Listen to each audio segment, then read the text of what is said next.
se retrouve aujourd'hui pour un J'ai lu. Donc aujourd'hui, 7 livres à vous présenter et on commence tout de suite. Je vais donc d'abord vous parler de Tant que vole la poussière de Cameron Valciano. J'ai beaucoup de mal à dire le nom de famille de l'autrice.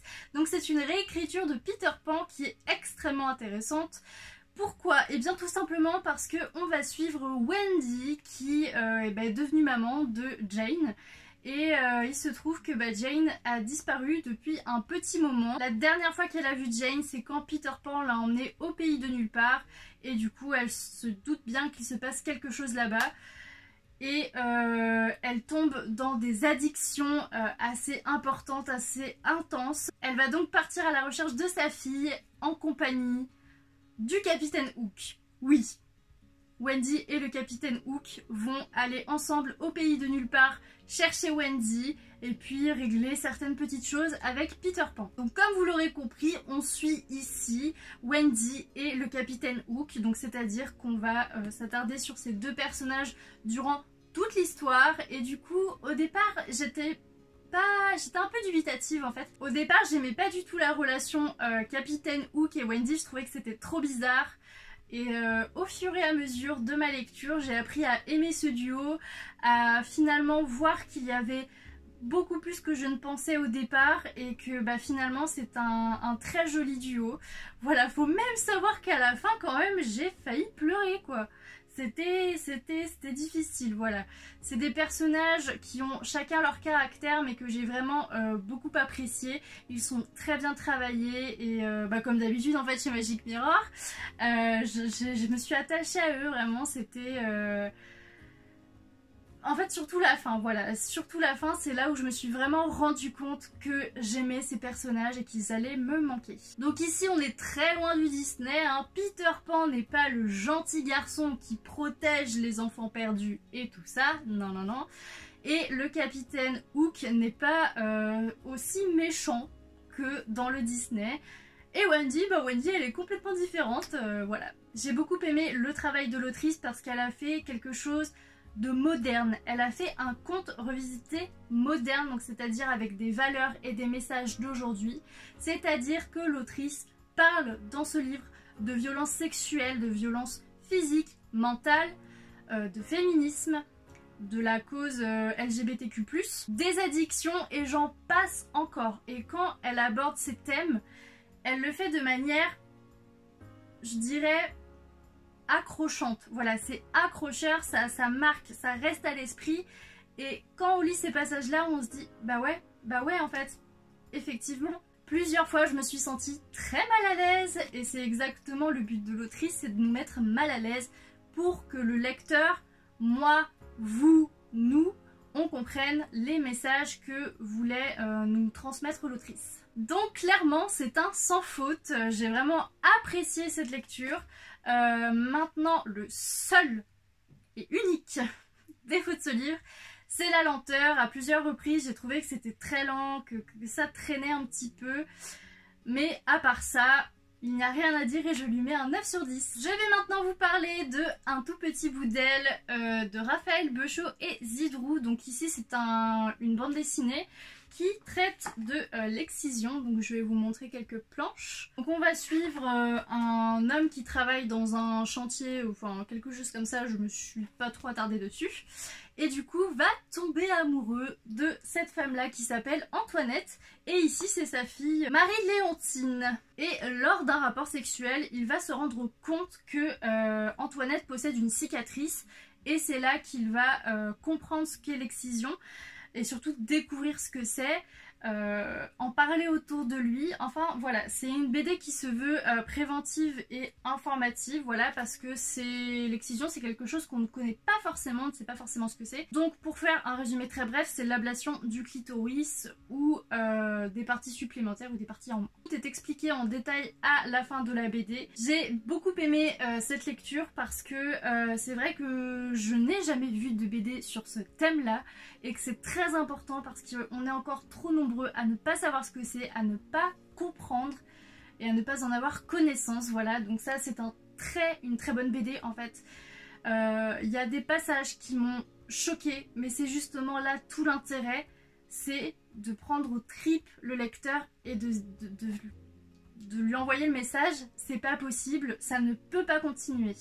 Donc voilà, je lui ai mis un 8 sur 10. On va maintenant parler de La vie des femmes au Moyen-Âge de Sophie Brouquet. Donc c'est un livre que j'ai acheté au Château des Ducs de Bretagne à Nantes. Donc déjà, ça m'intéresse beaucoup comme thème, vu qu'au Moyen-Âge, c'était pas du tout les mêmes conditions de vie qu'aujourd'hui.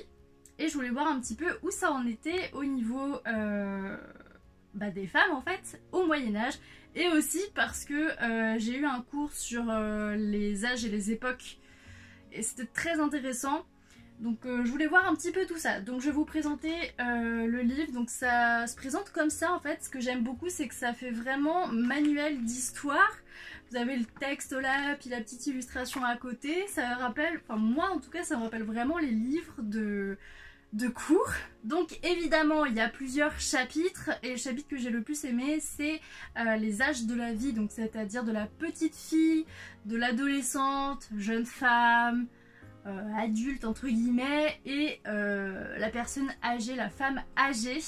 Il y a aussi d'autres chapitres comme par exemple la mode à l'époque, comment s'habillaient les femmes au Moyen-Âge, comment ça se passait au niveau des règles, comment ça se passait au niveau de la mort, du décès, et tout plein d'autres choses. Donc forcément, comme je dirais un peu tous les livres, on va dire, éducatifs de ce style-là, il y a des chapitres que j'ai beaucoup plus aimés et d'autres que j'ai beaucoup moins aimés parce que le thème me parlait pas forcément. Par exemple, les femmes et leur religion, c'est pas quelque chose qui m'intéresse des masses. Par contre, si on parle des âges de la vie, oui, ça c'est très intéressant.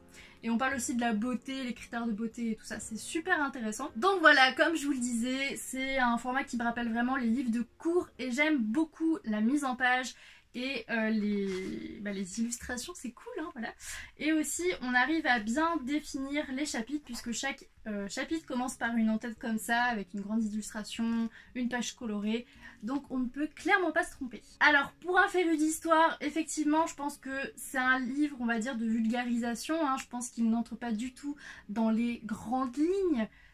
Enfin si, justement, c'est un livre qui résume très certainement ce qui se passait à cette époque-là, mais pour quelqu'un qui justement ne connaît rien à cette époque-là et aux femmes de cette époque-là, je pense que les connaissances sont suffisantes. Donc je lui ai mis un 7 sur 10. Je vais maintenant vous parler de Magic 7, de Toussaint Quattrochi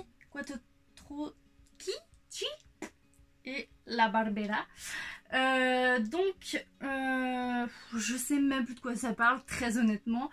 Je sais que ça parle de magie vu que c'est dans le titre, et aussi derrière c'est ça surtout qui m'a donné envie de lire ce livre.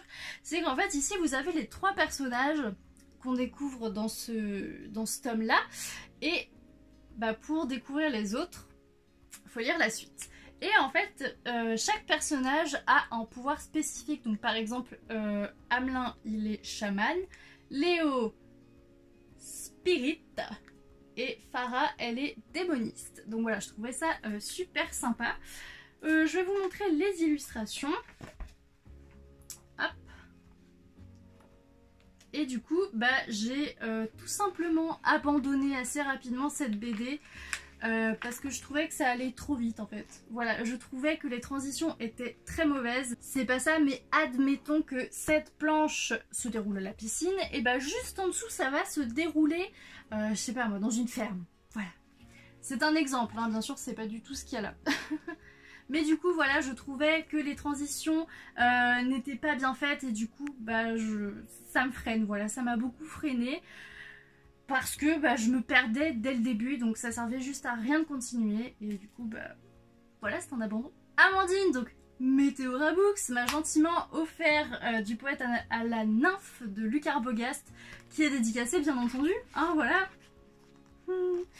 Voilà, donc moi j'adore Luc Arbogast, je l'ai découvert dans The Voice comme beaucoup de personnes, et pour moi, c'est celui qui a la meilleure carrière, je trouve. J'aime pas du tout les autres personnes de The Voice qui ont percé, j'aime pas. Voilà. Donc voilà, Luc Arbogast, pour ceux qui le connaissent, on le connaît sous forme de chanteur et sous forme récemment de peintre. Et du coup, bah, il a fait ce petit recueil, donc voilà, qui comporte plusieurs parties, plusieurs, on va dire, travaux. Voilà, donc on a des traductions de chants. Donc voilà, ces chants sont en... Je sais plus du tout en quelle langue c'est, je sais plus si c'est en vieux français ou... Je ne sais plus, en latin, je sais plus du tout. Et du coup, bah, on a la traduction française de certains chants, on a des poèmes qu'il a lui-même écrits et on a des petits croquis. Voilà. Donc c'est un livre qui est plutôt très complet, très varié. Et bah, même si je suis pas une grande fan de poèmes à la base, ça m'a fait du bien cette petite lecture. Ça m'a fait voyager dans un univers médiéval. C'était effectivement le but de Luc Arbogast. Et ça Oh, j'arrive pas à parler. Ça dépaysage bien. Voilà. Donc voilà, même si j'ai apprécié ce voyage, je ne reste tout de même pas fan de poèmes et je lui ai mis un 6 sur 10. Nous allons parler de Baby Bugs de Jung, je sais pas comment ça se dit, Jung. Donc c'est un livre qui parle du coup des baby bugs. Donc qu'est-ce qu'une baby box? Donc là ça se passe en Corée, je ne sais plus quelle partie de la Corée, mais ça se passe en Corée. Donc les baby box en fait ce sont des boîtes où on abandonne les bébés. Ensuite il y a une sorte d'alarme qui se déclenche et du coup il y a une personne qui vient récupérer le bébé et du coup bah, se charger de où il va aller. Donc je disais que je vous montrais les illustrations, franchement je les aime beaucoup. C'est tout de noir et blanc et de touches de rouge. Donc voilà, donc ici on va suivre Claire qui à la mort de sa mère découvre qu'elle a été adoptée et que finalement eh bien, elle vient d'une baby box. Donc elle va faire un voyage en Corée et puis retourner sur ses traces. Voilà, découvrir un petit peu qui elle est parce que depuis qu'elle a découvert cette annonce qu'elle a été adoptée, elle ne sait plus qui elle est, ce qui est tout à fait normal. Donc voilà, c'est une BD, si on peut appeler ça comme ça, qui du coup parle des baby bugs qu'on ne connaît pas forcément, qui aussi retrace, je pense, la vie de beaucoup de personnes, voilà, parce que je pense que il y a quand même un certain nombre de personnes qui ont découvert assez tardivement qu'ils ont été adoptés et qui finalement ne savent plus vraiment leur identité après. Et du coup on a les émotions du personnage de Claire, donc je trouve ça bien. Je pense que ça peut être un bon livre pour s'identifier au personnage pour les personnes qui ont vécu la même situation.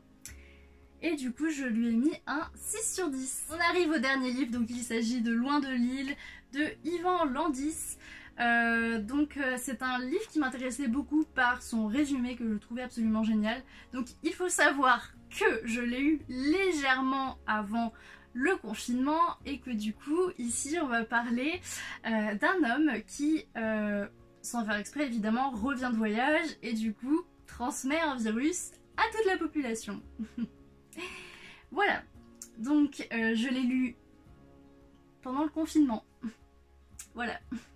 Pas fait exprès, mais je l'ai lu pendant le confinement, donc voilà, une fois que le virus s'est propagé, eh bien les habitants vont être mis en quarantaine, il va y avoir des recherches de cet homme, de cette personne zéro là, qui a contaminé tout le monde. Donc voilà, comme je vous le disais, l'idée me plaisait beaucoup avant que, enfin même pendant, mais j'avais pas prévu que ça arriverait en même temps que je le reçoive. Au niveau des personnages, je suis très déçue parce que j'ai trouvé que c'était des personnages vraiment clichés, que l'auteur employait vraiment des mots crus pour les définir, enfin pour certains, et du coup bah c'était tellement cliché et stéréotypé que je ne me suis attachée à aucun personnage. En ce qui concerne ce fameux virus qui au final est un petit peu le cœur de l'histoire, je m'attendais vraiment à ce qu'on soit beaucoup plus axé sur ça, voilà, qu'on en sache un petit peu plus, d'où ça vient, pourquoi, comment, et au final c'est très en surface. Voilà, on sait juste que ce virus se transmet par morsure.